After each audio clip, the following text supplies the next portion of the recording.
Right now on 13 Action News Live at 11, a brawl at a children's basketball game. A scary moment for local parents and young kids at the Boys and Girls Club near Lindell and Edna, caught on camera. 13 Action News reporter Nina Porshunkala spoke to families who were there. Nina? Tom, it's not clear yet how it all started, but from the video, it appears that a number of adults were involved. But what concerns parents most is there were a lot of young children, 5, 10-year-olds, even babies in the audience when that fight started. Take a look. Oh my God! What seemed like a heated argument turns into a fist fight within seconds. Stay up here! People throwing wild punches, shoving and tackling each other as others tried to break the fight. Little kids standing around watching as the brawl went on. They were scared, you know, they really didn't know what was going on till pretty much the end. There was a little girl that was actually crying on the other side. I spoke with a parent who was at the Lead Memorial Boys and Girls Club this afternoon. Concerned with his kid's safety, he did not want to be identified. It was scary, you know, just to know that all those kids are around and how big the situation escalated so fast. You know, just 1 second everybody was having fun, and the next second it was chaos. It was a think fast moment, you know, because I knew the kids were close, you know, so more of anything it was just getting the kids out the way and then figuring out what was going on. 13 Action News reached out to Boys and Girls Club in the National Youth Sports League, which oversees the game. The league responded saying it is still gathering facts, saying, quote, if found that any of the individuals were involved in our league, they will be immediately removed and we will press charges. This is in no way the kind of behavior that should ever happen at a child's game, end quote. I'm just glad no one got hurt, really, and, you know, that the kids got out the way and that no kids were really involved in it. And Tom, parents also told me they're disappointed. This is setting a bad example for children at that game. They said as adults, we should be able to control our anger, but clearly that's not what happened. Tom? Crazy video there. Nina Porshunkala leading us off tonight. Thank you. Now to playoff fever. It's all about the Golden Knights. Fresh off their Game 2 double overtime win today, hundreds came together to send off the players to their next game in Los Angeles. 13 Action News reporter Austin Carter was there for the festivities. Outside City National Arena Saturday,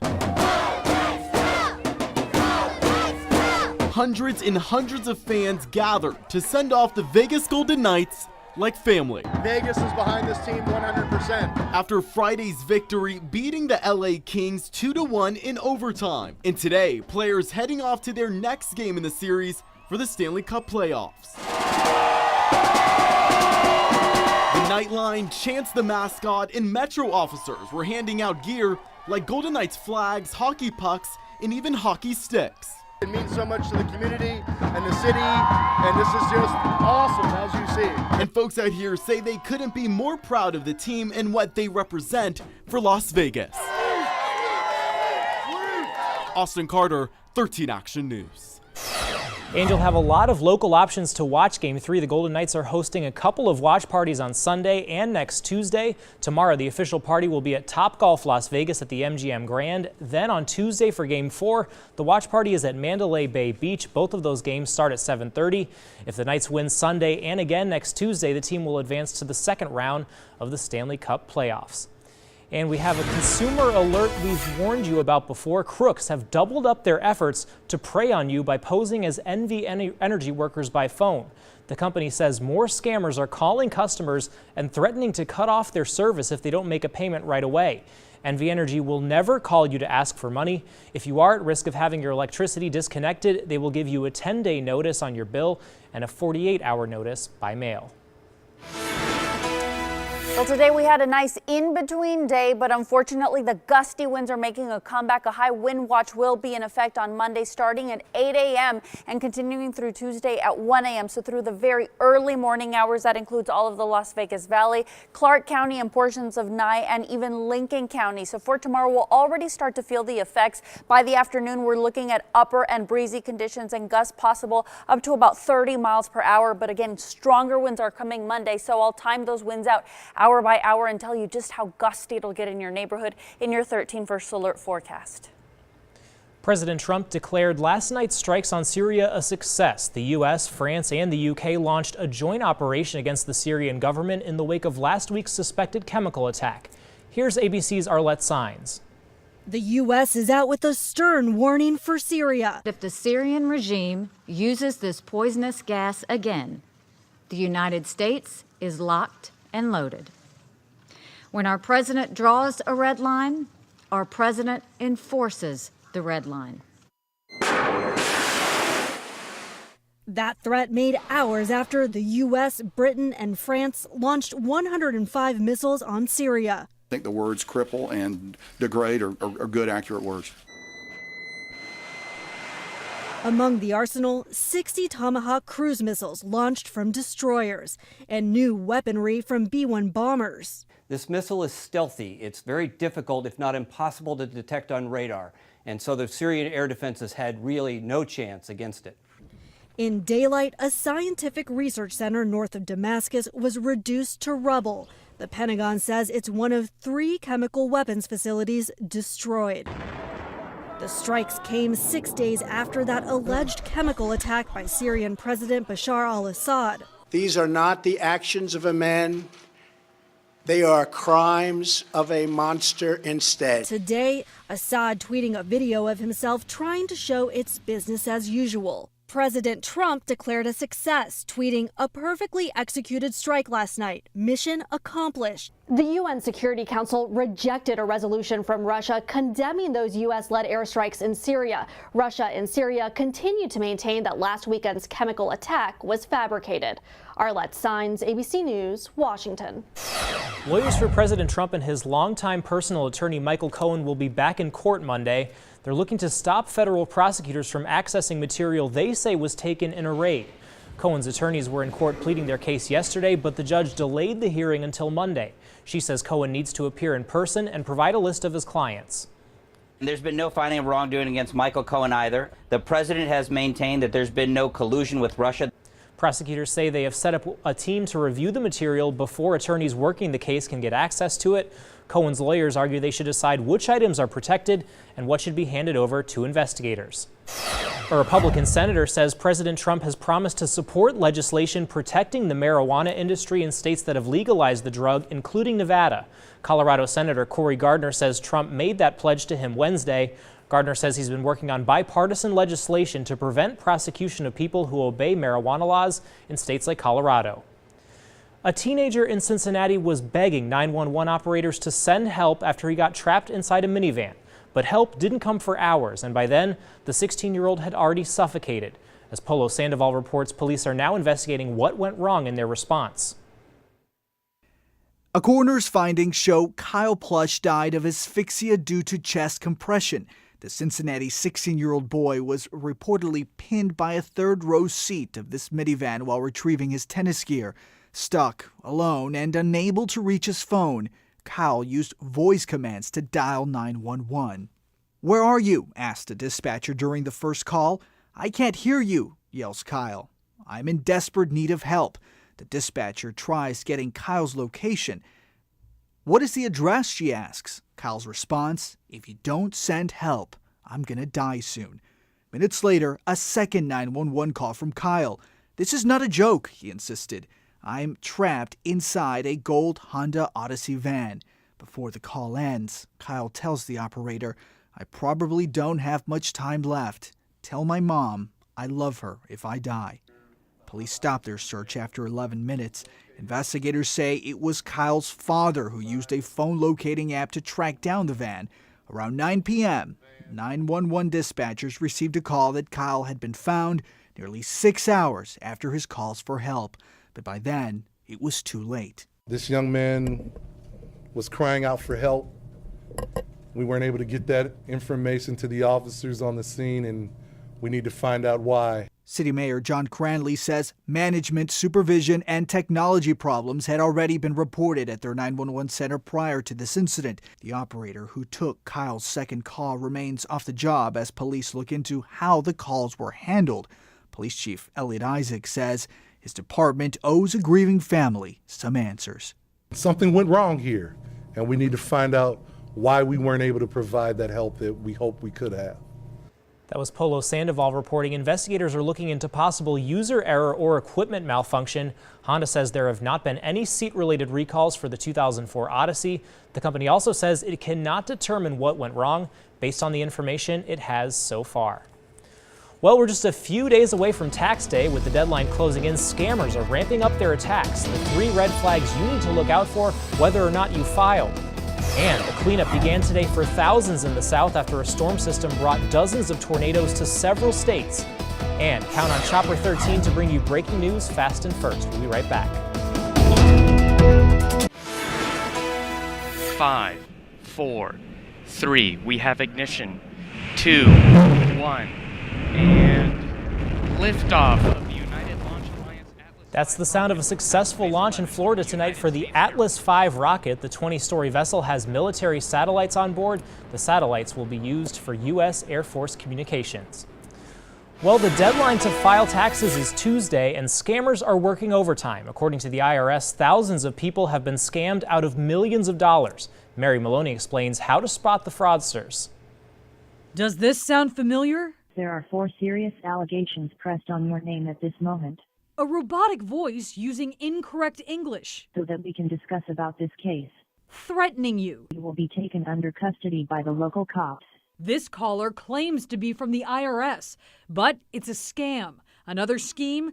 Thieves file a fraudulent return with your information and the refund goes into your bank account. People are calling from third-party debt collection agencies saying that this person has received an erroneous tax refund and that they're calling on behalf of the IRS to reclaim the refund. A lot of people are falling for it because these people know how much the refund was and that it was erroneous and it was not proper. This is that they did not deserve this refund. So they're believing these people. Then when the government spots the fraud, you are on the hook for the money.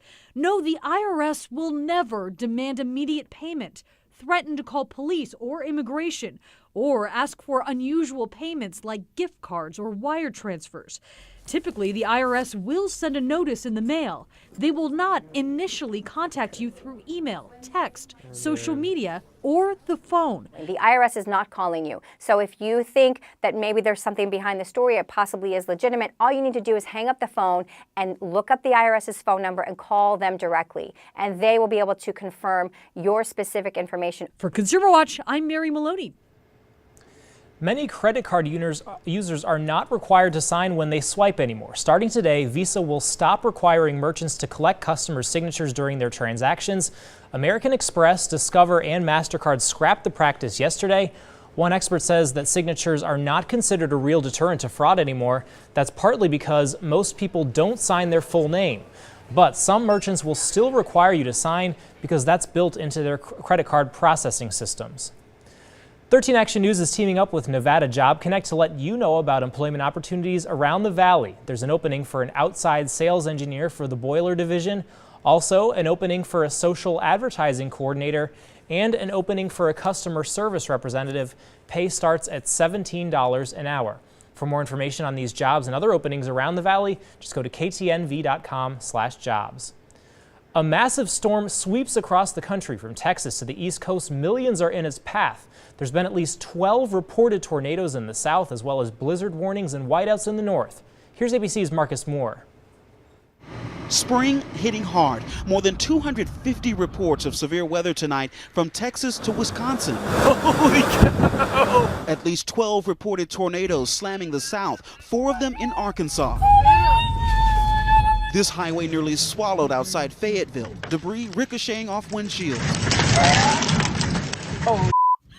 You can hear the terror in the voices of this couple, blindsided by an apparent tornado. Seatbelts saving their lives. In Mountainburg, mounds of rubble where a house once stood. I opened the back door, looked out, and there was rotation and stuff flying everywhere.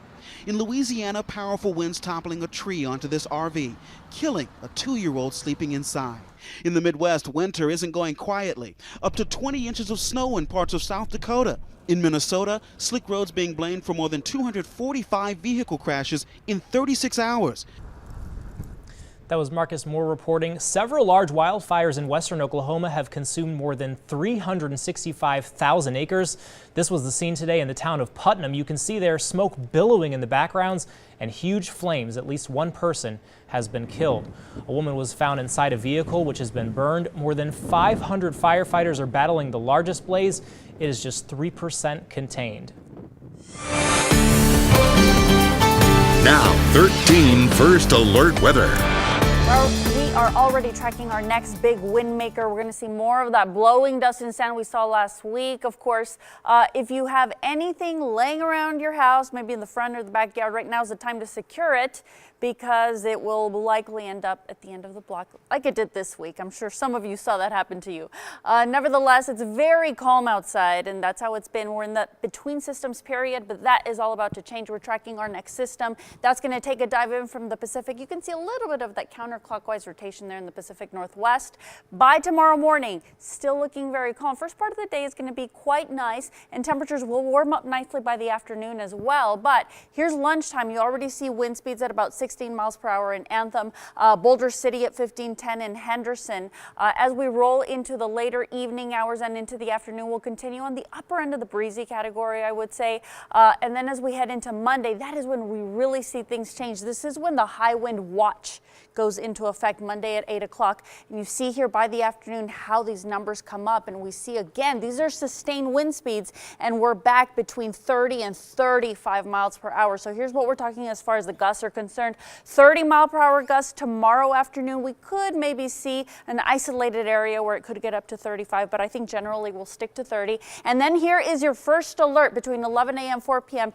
55 mile per hour gusts possible once again here in the Las Vegas Valley. And then on Tuesday, as the system makes an exit, we're back to 30 mile per hour gusts. Of course, with the gusty winds and the fairly warm temperatures, although we are going to see a cool down with the system, pollen will remain very, very high. So allergies still at high risk there.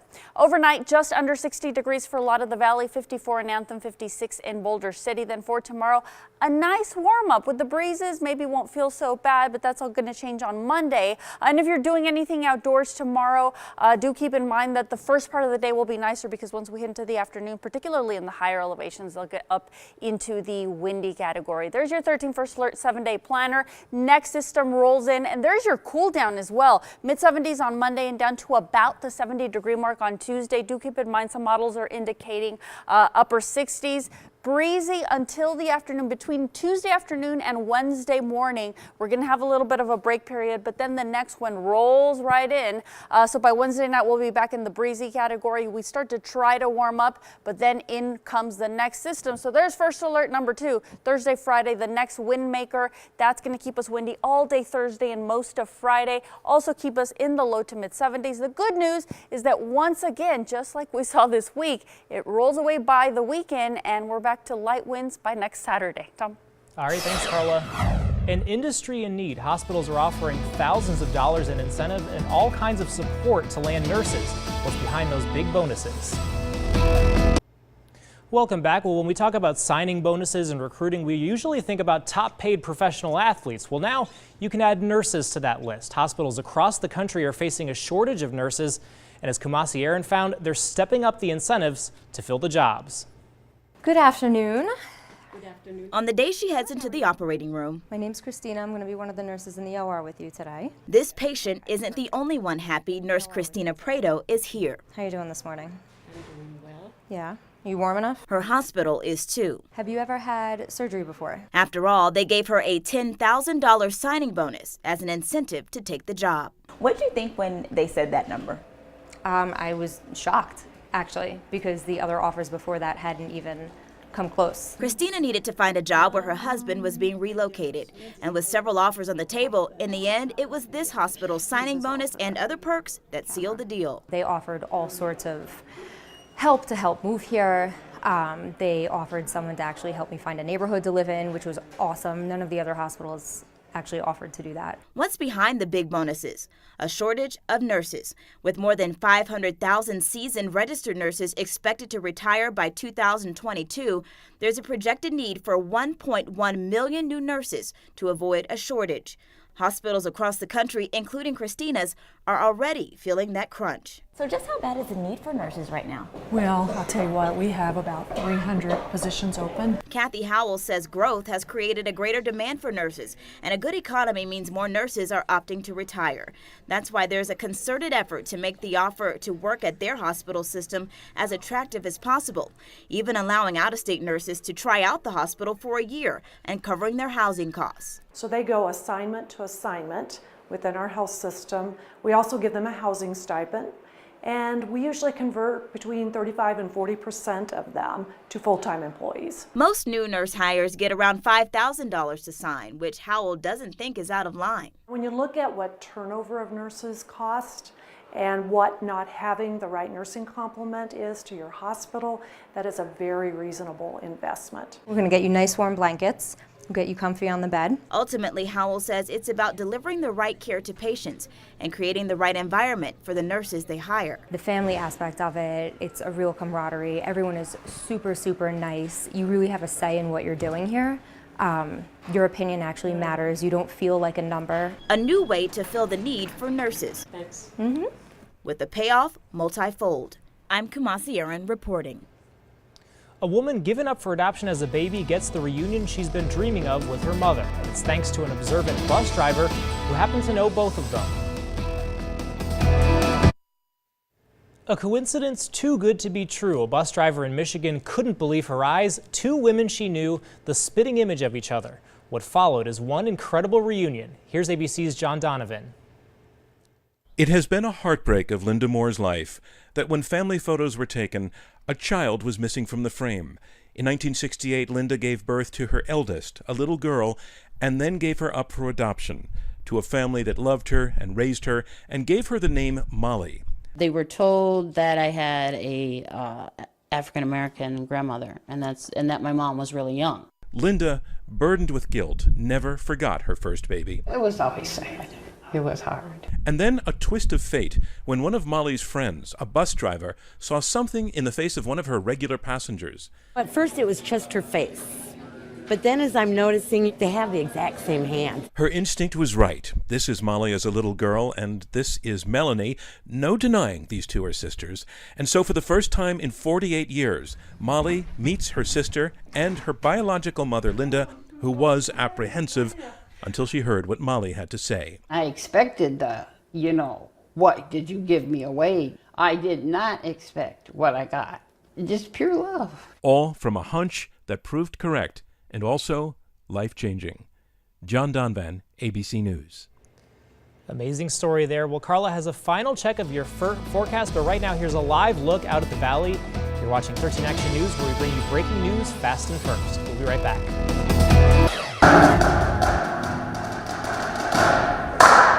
You're taking a look at the Vegas Vanguard. They're a nonprofit drumline group, and they have the highest score in the country. The team is now off to Winter Guard Internationals in Dayton, Ohio next week. They hosted a send-off show at UNLV today. We're hoping to maybe steal a medal, but it just depends on how the show goes, how well we do, but I'm pretty confident. Confident because they're a three-time medalist. They'll perform in the prelims in Kentucky before heading to the finals in Ohio next Friday. Well, good luck to them. Good luck. All right. And tomorrow, 84 degrees, breezy winds by the afternoon. Next big wind maker on Monday, 75 degrees on that day, and we'll continue to see the cool down on Tuesday. And then the next one rolls in late Wednesday and will bring us gusty winds Thursday and Friday and keep us in the 70s. Looking good. Get out there and enjoy it. All right, well, that's 13 Action News live at 11. We're always on at ktnv.com, our mobile app, and our Roku channel. From all of us at Channel 13, have a good night. Thanks for watching.